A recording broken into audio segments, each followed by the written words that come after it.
Rõõm olla teiega koos siin ja arutada väga põneval teemal, et mida ja millal tasub siis koduleht tellida, aga tegelikult ma ei räägi sellest tervikust, vaid ma räägin hoopiski, et mis võib-olla võiksid olla need asjad, mida sa telliksid ja mis võiks olla need asjad, mida sa ise teeksid.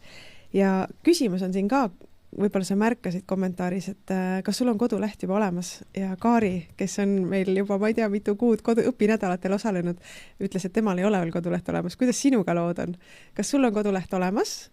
Ja võib-olla lisa näiteks täienduseks ja juurde ka, et kas sa haldad seda 100% ise, kas sa oled selle ise teinud või sa oled selle tellinud? Tahaks väga-väga kuulda, kuidas sul olukord praegu on.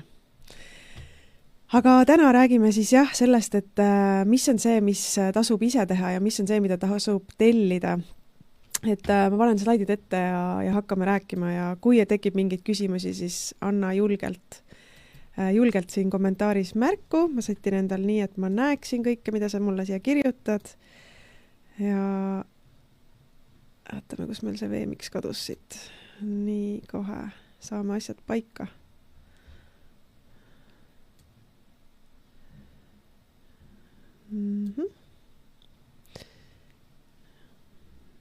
Nii. Jah, et see kodulehe tellimine tundub selline mugav ja turvaline valik, aga mõnel juhul on see õigustatud, mõnel juhul võib-olla mitte. Ja räägimegi läbi, et vaata, kui sa ei tea seda kodulehe tegemist, et igas valdkonnas on nii, et mida sa ei tea, siis on sul võib-olla raske ka otsustada, et mis võiks olla siis sinu jaoks nagu õige otsus. Mina olen nüüd kodulehe tegemisega kokku puutunud, ise tegin oma esimese kodulehe kuskil vist oli üle 10 aasta tagasi ja tegin lihtsalt sellel põhjusel, et mul ei olnud reaalselt raha, et seda tellida. Väga hea olukord, kus hakata ise nagu pingutama ja õppima. Ja ma ütleks küll, et tänase päevani ma olen nagu maailma kõige õnnelikum selle üle, et ma võtsin ette selle teekonna ja ma närisin läbi sellest, sest see on andnud mulle tohutu vabaduse oma ärisid veebis arendada ilma, et ma peaksin kellegi taga ootama või kellestki sõltuma. Aga kodulehe tegemise koolitusi olen ma teinud nüüd kuskil 4 aastat ja üle 10 000 inimese on kodulehe koolitustel osalenud. Ja kahjuks mitte kõik ei ole nii-öelda nendel koolitustel saanud oma kodulehed valmis ja me näeme väga hästi oma veebikooli tiimis ka. Nüüd meil hakkas just õpinädal pihta siin, et mis on need peamised asjad, kus inimesed takerduvad ja arvake ära, mis see on. Kirjutage kommentaariumisse, mis on see, miks inimesed ei saa oma kodulehte valmis tavaliselt ise. Kirjutage siia kommentaariumisse. Ja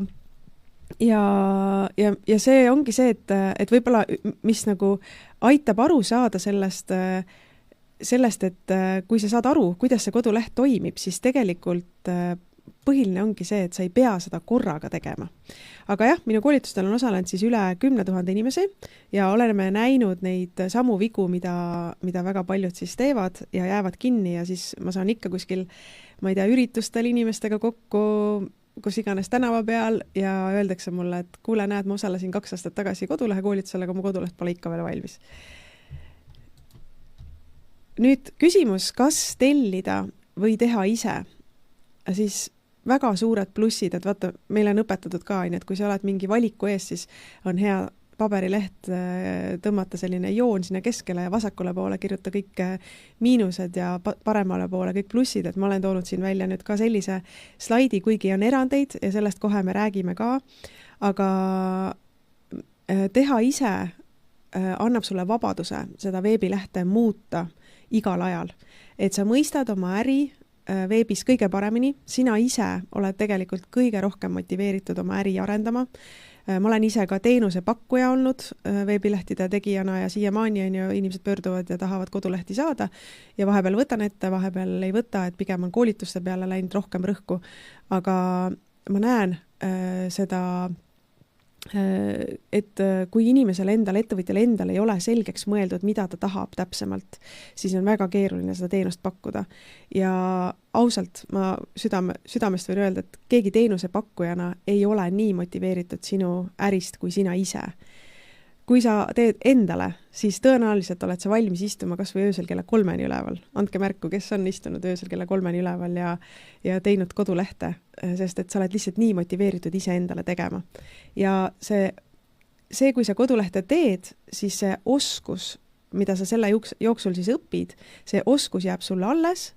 Me teame seda, et maailm muutub nii kiiresti, on ju, täna sa tuled mingi toote-teenusega välja, homme võib-olla on juba konkureeriv pakkumine kuskil üleval ja juba jälle sa pead muutma ja kohandama ärimudelit või võib-olla üldse tegema hoopis uue äri endale.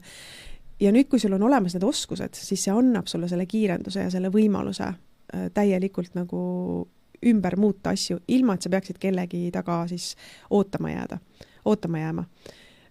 Kui sa tellid selle, siis võib juhtuda, et sa jääd sõltuvusse teenusepakkujast, ei pruugi nii olla, et meil veebikoolis õpetame veebikooli õpiprogrammis inimesi, kes teevad ja pakuvad kodulehe tegemise teenust ikkagi sellisel viisil, et nad annaksid 100% selle halduse üle kliendile endale, et klient oleks võimeline muutma oma kodulehte ise, aga ma olen kuulnud neid lugusid, kuidas, ja ma olen ise olnud ka turundajana sellises olukorras, kus ma pidin igat liigutust praktiliselt nagu tellima ja vahepeal tulid nii head mõtted, ma ei tea, käid kuskil üritusel, kuskil suhtled kellegiga ja läheb pirn põlema ja tekib mingi mõte, mida oma toote või teenuse puhul arendada ja siis sa järsku oled kätest kinni seotud, sellepärast, et sa ei saa seda ise teha, sa saadad võib-olla kirja ja siis sa ootad võib-olla 2 päeva enne, kui vastus tuleb ja siis sa hakkad selgitama asja ja selle aja peale juba jahtub nagu see idee maha ära. Et teiseks on see, et iga väike muudatus on kulu, et sa pead tõesti teadma, mis siis päriselt sulle seda raha sisse toob, sest et kui me ettevõttes on ju kulutame seda raha ja meil ei tule seda tulu, siis on ju, see tähendab matemaatiliselt miinust ja küsimus on see, et kui kaua sa suudad oma ettevõtet üleval hoida, kui sul on miinus. Ja pluss siis ka see ootamine ja selgitamine, et vahepeal on minu meelest lihtsam ise ära teha kui see, et sa ootad või selgitad. Ja teiseks on siis see, et kui sa tellid midagi, on ju kellegi käest, siis raha läheb, aga oskused sulle ei jää, et see on ka üks suur pluss. Minu jaoks koduleht ei ole absoluutselt visiitkaart lihtsalt, vaid koduleht võiks olla täie õiguslik meeskonna liige sinu ettevõttes. Nii nagu sul on tiimis, võib-olla sa ostad teenuseid sisse, võib-olla sul on palgalised, sul on inimesed, kes teevad asju, siis samamoodi koduleht võiks olla nagu auväärne liige sinu tiimis, sest praegu ei ole koduleht ainult see, kuhu sa paned oma teenused või tooted ülesse.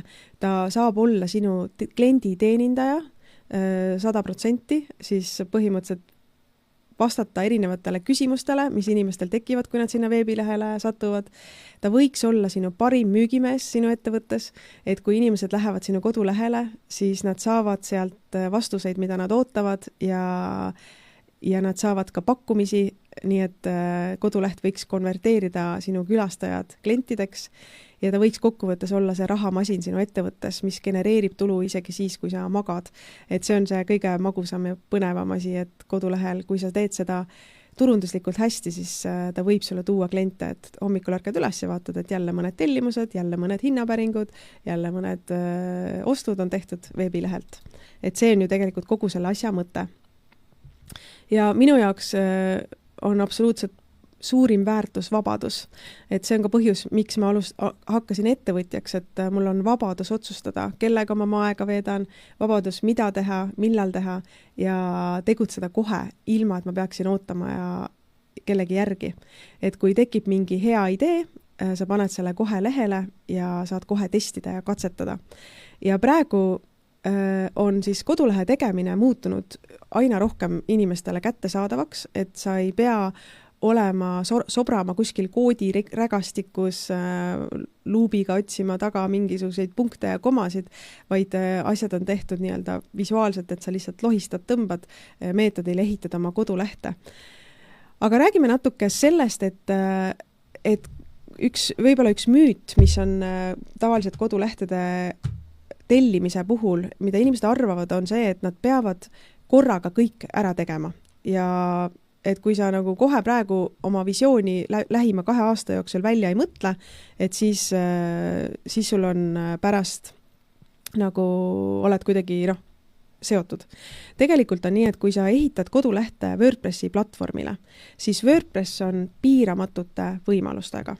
Sa ei pea täna teadma, mida sa tahad homme sinna lehele lisada. Nii et üks hästi selline hea mõte sulle, et kui sa oled ka selle valiku ees, et kas ma pean nüüd kodulehe tellima ja kas ma peaksin nüüd pika nimekirja andma kõike, mida mul vaja sinna kodulehele on lisada ja ma võib-olla isegi täpselt ei tea, siis minu soovitus on see, et kui sa alustad ettevõtlusega, siis tee kõigepealt lihtsalt üks one-pager. See on siis selline üheleheline leht, kuhu sa paned oma pakkumise ülesse, sa paned reklaami käima ja sa saad näha, kas inimesed reageerivad sinu pakkumisele või nad või sa pead muutma siis seda sisu või sa pead muutma seda välimust, on ju, kaks asja, mis saab olla, kui inimesed ei reageeri, et kas see pakkumise sisu on, mis ei kõneta neid, või see siis pakend nii-öelda, kuidas sa seda presenteerid, et kuidas sa seda hinnastad, kuidas sa seda pakud, mida sa sinna lubad juurde, ka see visuaal loeb teinekord, on ju, et kas sa näitad seal maandumislehel pilti või videot ja niimoodi saad sa teada, kas üldse see pakkumine töötab ja siis edasi hakkab kodulehe arendus vastavalt vajadusele. Sest jälle üks selline põhiviga, mida ma olen näinud, mida alustavad ettevõtjad teevad, on see, et nad jäävad kinni sinna oma nii-öelda magamistuppa oma äri arendama. Istuvad seal oma arvuti taga ja mõtlevad välja kõiki kellasid ja tulesid ja vilesid, mida on vaja veel enne veebilehele lisada, enne kui sa kuskil siis nii-öelda müüma hakkad. Tegelikult äris soovitatakse minna esimesel võimalusel turule ja koos dialoogiga, et sa oled pead dialoogi oma kliendiga, hakkad vastavalt sellele oma äri arendama. Et see on parimaid viise. Ma tean, et see nõuab sellist nagu julgust, eneseületamist, sest me kõik tahaksime olla nii-öelda täiuslikud ja me ei taha minna kuidagi poolikute lahendustega avaldada enda asju, aga tegelikult töötab see kõige paremini, et kui sa teed midagi valmis, paned selle turule, saad tagasisidet, mida tegelikult inimesed tahavad. Ja kui sa avastad siis, et keegi küsib, et kuule, saadab kirja sulle meili peale, et tahaks hinnakirja näha, et ma ei taha nagu otsida, et ma ei leia üles näiteks hinnakirja. Nüüd, kui sa oskad ise seda kodulehte teha, siis sa lisad selle hinnakirja sinna juurde. Võib-olla käid sa kuskil üritusel, kohtud mingi ägeda inimesega, kes on potentsiaalselt nõus sul Soomes tulema partneriks ja see annab sulle võimaluse siis, ma ei tea, oma äri Soome laiendada. Jällegi, võtad selle kodulehe ette, lisad sinna soome keele ja näiteks kui avastad, et inimesed tahavad saada hoopis konsultatsiooni enne, kui nad ostuotsuse teevad, siis sa saad lisada selle kalendribroneeringu. Et õpinädalatel ka me julgustame inimesi kõigepealt esmatähtsad asjad ära tegema ja siis põhimõtteliselt kas siis järk-järguliselt koos oma klientidega, nii nagu koos klientidega kasvab sinu äri, kasvatama ka oma kodulehte järk-järgult või sa juba tahad kohe näiteks mingi hea plaani endale valmis teha, et näiteks suvel ma lisan mitmekeelsuse, sügisel lisan sinna näiteks e-poe ja nii edasi, et vastavalt oma jõudlusele ja ressurssidele. Aga kui rääkida sellest, et mis on need asjad, mida tasub ise teha ja mis on see, mida tasuks tegelikult sisse osta. Sest aina rohkem ma ikkagi ise ka ettevõtjana liigun ja kasvan on ju selles suunas, et ma proovin vähem ise ära teha. Ma proovin rohkem delegeerida, et mul jääks rohkem aega siis nendele asjadele, mis aitavad mul äri kasvatada, ehk siis klientidele, müügile, kõigele sellele, millele mul on vaja seda energiat hoida. Et nüüd kujuta ette hommikul, kui sa ärkad ülesse ja sa tead, et sinu ettevõtte jääb ellu ja kasvab ainult tänu rahale, eks ju. Sul on vaja seda raha, et see ettevõte saaks edasi liikuda. Aga oletame siis, et sa tahad lisada seda mitmekeelsust oma veebilehele. Sul on avanenud Soome turg ja sa näed, et nüüd oleks hädasti vaja kodulehele lisada soome keele tõlge. Nüüd on sul 2 valikut. Sul on juba olemasolevad Eestis kliendid. Sul on tegelikult potentsiaal müüa täna hommikul, kui sa ärkad, on ju. Leida endale võib-olla 1-2 klienti veel. Aga nüüd, kui sa otsustad, et ma ise pusin selle mitmekeelsusega ja võtan selle ette ja lisan selle kodulehele, siis me teame seda, et meile antakse iga hommik selline mõnus ports energiat ja nüüd on meie küsimus, kuhu me seda energiat siis ära kasutame. Ja kui me valime selle asemel, et keskenduda uutele klientidele, selle asemel, et keskenduda olemasolevatele klientidele, valime midagi, mida me hakkame ise õppima, mingi tehnilise asja. See võib-olla tundub isegi siuke mõnus mugavustsoon, sa ei pea kodust välja minema, istud pidžaamas oma arvuti taga, hakkad seal õppima, sest õppimine alati meile ajule meeldib uusi asju õppida ja see tegevus, et ma lähen siis lisan ise selle mitmekeelsuse. Ja siis sa avastad, et see võtab tegelikult nii palju aega. ja juba värkamatult on päev jõudnud õhtusse, sul on näiteks saatmata hinnapakkumised, sul on võib-olla reklaamid üles panemata, sul on võib-olla paar olulist telefonikõne jäänud tegemata ja sa oled ise pusinud siis sellise tehnilise asjaga, mis on sinul võtnud palju rohkem aega. Eile ma käisin Raplas koolitamas tootmisettevõtteid ja ma olen nüüd see on selline järjestik mitmepäevane nagu koolitus olnud ja eelmisel koolitusel me siis seadistasime meiliturundusplatvormi ja meiliturundusplatvormil on vaja teha ühendus oma kodulehega, et verifitseerida ära see domeen, et kõik kirjad, mida sa oma meiliturundusplatvormilt saadaksid, need läheksid siis päriselt inimestele kohale ka. Minu jaoks võtab see aega praegu keskmiselt võib-olla 5 minutit. See inimene, kes seda ise seadistas, järgmisel, nüüd eile siis saime uuesti kokku see koolituspäev, ma küsisin, kaua sul läks? Ta ütles, ta läks 3 päeva. Muidugi mitte täispäevadega, ta ei tegelenud sellega, aga keskmiselt kuskil 3-4 tundi läks tal sellega. Minul läks 5 minutit. Mõtle natuke. Ja nüüd see on ühekordne tegevus. See ei ole selline asi, mida ta peab iga päev tegema. See ei ole selline asi, mis on tema äri jaoks kriitiliselt vajalik. See on ühekordne tehniline seadistus. Aga ma olen ise korduvalt seda teinud ettevõtjana, et läinud nagu seda põnevuse teed ja õppinud ära mingisugust tehnilist asja, mida mul võib-olla lähebki ainult, ma ei tea, 2 korda elus üldse vaja. Ja kulutanud sellele metsikult tunde, sellepärast, et sa pead ju, kui sa hakkad midagi tegema, siis sealt hakkavad mingid asjad hargnema, et sul on vaja 1, 2 ja 3 ja nii edasi. Ja kui sa ei tea täpselt, kuidas seda teha, siis see võtabki aega. Nii et üks selline soovitus on see, et sa kasutaksid selliste ühekordsete tehniliste seadistamiste puhul kellegi abi. Ja kui sa veel ei tea, ma arvan, et sa äkki tead, aga veebikoolil on olemas selline äge turg nagu teenuseampsud. Oled sa midagi tellinud siin? Kirjuta. Kas sul on kogemust selle teenuseampsude turuga? Vaatan vahepeal, mis te siin kirjutanud olete ka. Ma panen selle teenuseampsude turu lingi siia chatti, et siin on siis sul võimalus saadagi selliste tehniliste ühekordsete tegevuste puhul näiteks abi. Et kui sa valid siit koduleht ja e-pood ja paned näiteks sisse, ma ei tea, broneeringusüsteem, mul on vaja broneeringusüsteemi, siis siin on erinevad pakkujad, võtame näiteks selle, mis siin on, konkreetse nimega broneeringusüsteemi seadistamine, selle hind on 125 eurot ja nüüd ongi sinu valida, et kas selle asemel, et sa hakkaks seda ise tegema, kui sa teed seda esimest korda, siis tõenäoliselt sul võib minnagi vabalt terve päev selle peale ära, oleneb ka sinu tehnilistest varasematest teadmistest, arvuti kasutamise oskusest ja kõigest sellest. Aga teine variant on see, et sa hoopiski helistad 3 potentsiaalsele kliendile ja sa tood enda ettevõttesse käivet näiteks seal 500-600 000 eurot sisse ja maksad siis selle 125 eurot kellegile tegijale, kes teeb selle tehnilise seadistuse ära.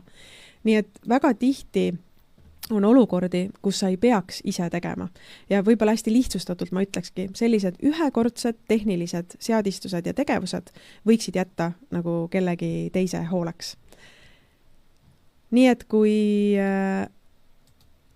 sul töö juba käib ja kliendid on ukse taga ja sul on vaja sellist ühekordset tehnilist seadistamist mingi asja jaoks, et ma tuletan meelde, siis sinu veebileht võib kasvada ja saabki kasvada koos sinu äriga. Sa ei pea tegema praegu mingeid valikuid ette või tegema asju, mida sul praegu vaja ei lähe, vaid teed vastavalt vajadustele seda, mida kliendid nõuavad ja tahavad. Ja siis sa saadki minna näiteks teenuseampsude turule ja tellida sealt mingeid teenuseid, mis sul konkreetselt vaja läheb.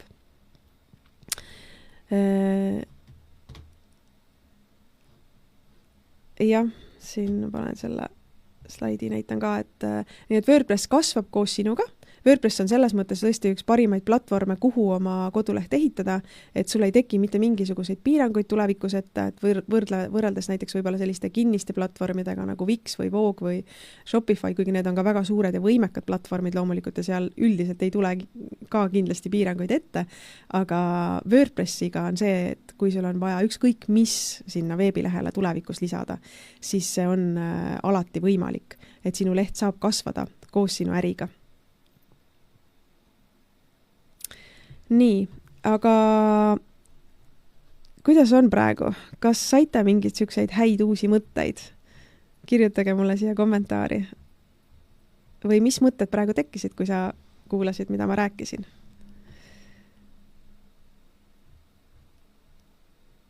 Heleri on kirjutanud nii mõnusa pika siin tagasiside, et kui osalesid 2025 õpinädalal, jooksid ajaga ummikusse. Jah, see ongi see sama põhjus, mis tavaliselt meil on õpinädalatel juhtub, et esimesel päeval on kõik hästi innustunud ja siis nad hakkavad kodulehte tegema ja siis võivadki tekkida on ju tehnilised mingisugused väiksed nüansid kuskil, üks asi viib teiseni ja siis loomulikult elu sõidab sisse, lapsed jäävad haigeks, tööl antakse rohkem ülesandeid ja nii edasi ja siis lihtsalt ajapuuduse tõttu jääb tegemata.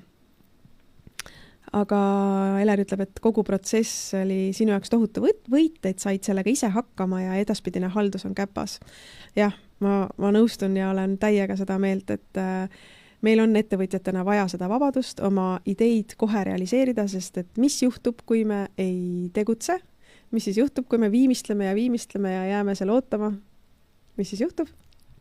Tuleb konkurent ja teeb asja kiiresti ära ja siis nii palju on sellised juhtumeid, kus sa vaatad midagi internetis, Facebookis mingit reklaami ja ütled, mul oli just see idee ja näed, nüüd keegi teine tegi ära. On ju. Miks ta tegi? Sest et tal oli see ressurss olemas, kas oli siis raha olemas, on ju, meil ongi ju vaja siis kas raha või aega, 2 ressurssi, mille vahel me manööverdame siin ja raha puhul jah, et ühesõnaga kodulehe tellimise puhul kindlasti ka, et sa ei pea tellima suurt kodulehte kohe korraga valmis. Alusta väikestest juppidest. Ja mina julgustan kindlasti proovima oma kodulehte ise ka teha, et sa saaksid vaikselt kuskilt pihta hakata. Ja kui sa tõesti näed, et see on sinu jaoks selline väga keeruline ülesanne, et siis kõige tähtsam on tegelikult see, et sa mõtleksid oma peas selgeks, mida sa täpsemalt sinna kodulehele tahad. Sest mul on olnud neid lugusid, kus inimesed on tulnud kodulehte tellima ja kui nad alles hakkavad arutama, et võib-olla ma tahan seda ja võib-olla ma tahan teist ja võib-olla ma tahan kolmandat ja üldse või tulevad näiteks väga suure projektiga või väga suure visiooniga, et ma tahan kõiki kellasid, tulesid, vilesid korraga panna sinna. Et siis on loomulik see, et see hinnapakkumine, mis sulle tehakse, ongi väga, väga suur ja alati teenusepakkujad arvestavad ka selle ressursiga, mis neil läheb kommunikatsiooni peale. Ja kui sina oma peas ettevõtjana oled hästi selgeks mõelnud, mida sa tahad ja sul on väga konkreetne nagu plaan, et mis järjestuses sa asju teha tahad, mis on sinu jaoks hästi prioriteetsed asjad, mis ei ole nii prioriteetsed asjad ja kui sul on väga selge nägemus ja ettevalmistus, siis sa saad selle võrra ka soodsama hinnapakkumise. Sellepärast, et siis teenusepakkuja näeb ka juba, et siin tundub, et asi läheb kiiresti, sellepärast, et inimene on enda jaoks selgeks mõelnud asjad. Aga mis kodulehe tegemise puhul mulle endale meeldib, on see just see, et ma saan ise enda mõtted ka selgeks mõelda. Et kuna tihti ongi, et meil on vaja selgusele kuidagi jõuda, aga vahepeal on see päris pikk protsess, et aru saada, mida ma tegelikult üldse tahan hakata pakkuma, kuidas ma tahan üldse hakata pakkuma, kellele ma tahan üldse hakata pakkuma ja nii edasi, siis minule ei meeldi niimoodi lihtsalt tuimalt paberi peale umbes kirjutada seda äriplaani, vaid mulle meeldib visualiseerida seda, see annab mulle kohe endale ajule tagasi sellise hea signaali, et ma nagu tean, kuhu suunas edasi liikuda, et kui ma näen visuaalselt midagi, siis ma tunnen ära, kas see on õige asi, millele edasi minna või mitte. Nii et minu jaoks on see kodulehe tegemine tihti andnud ka sellist nagu võimalust oma äri arendada, enda peas asjad selgeks mõelda. Jah, väga põnev. Aga siis tõmbamegi tänaseks otsad kokku ja meil nüüd veebikoolis hakkas pihta õpinädal. Saab veel osalema hakata, esmaspäeval toimub esimene koolitus, et saab siia lingi panna, kes veel ei ole registreerunud, siis tulge, kutsuge oma sõpru, seal on jagamismäng ka, et kui sa kutsud sõpru osalema õpinädalale, siis sa saad